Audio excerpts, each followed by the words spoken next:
If we just take a break right now, the people are watching us, if they're like, okay, I'm with you, I need to do something about my sleep, I gotta go home and sell my household.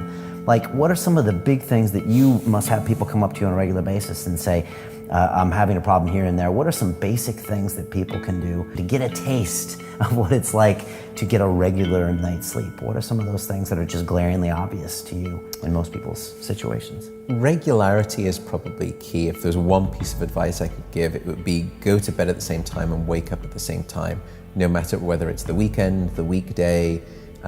Regularity is king, and of all of those things, it's probably the wake-up time. Try to keep your wake-up time constant. That would be the first piece of advice.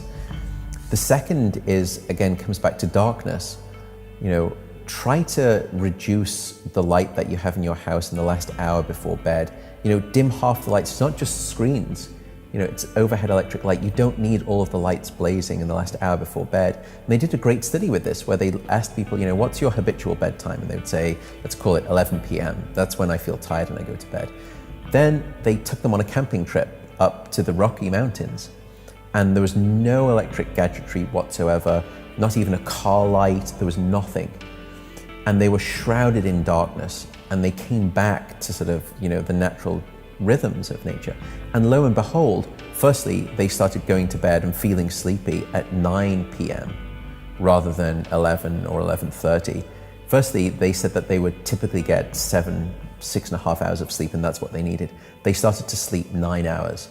And they gave them almost a 2-week period. So this wasn't just a rebound from their sleep deprivation. They consistently started to sleep 9 hours. And we see this routinely as well. If you unbuckle everyone from everything, connection, family, put them no sort of choice, but just sleep naturally how you wish, they sleep about 9 hours. Okay.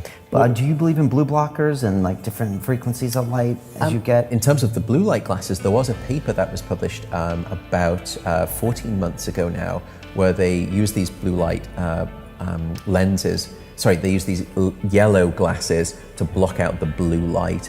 And they found that there was about a 50 to 60% increase in the amount of melatonin that was released in these individuals relative to when they weren't wearing them.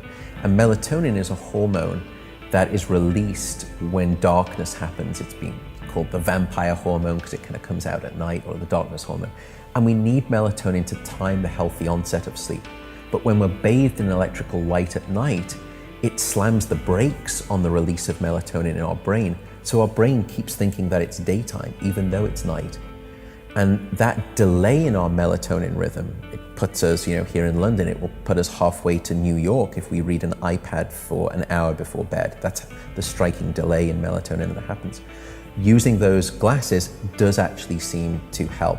Now, I don't know about particular makes or models and whether the quality control is there. It's a bit of a wild west right now. Right. But certainly I think, there was a study that demonstrated that that was beneficial. This is a real issue. You need to really dim or darken all of those lights in your house hours before bed. Yeah. Stay off those bright screens. I think we underestimate that, and you can just think about it for yourself. If you were to go away to like a farmhouse for a holiday, and the guy says, the generator is a bit faulty, sometimes it goes out. Maybe the generator goes out at 6 p.m. You've got no electricity.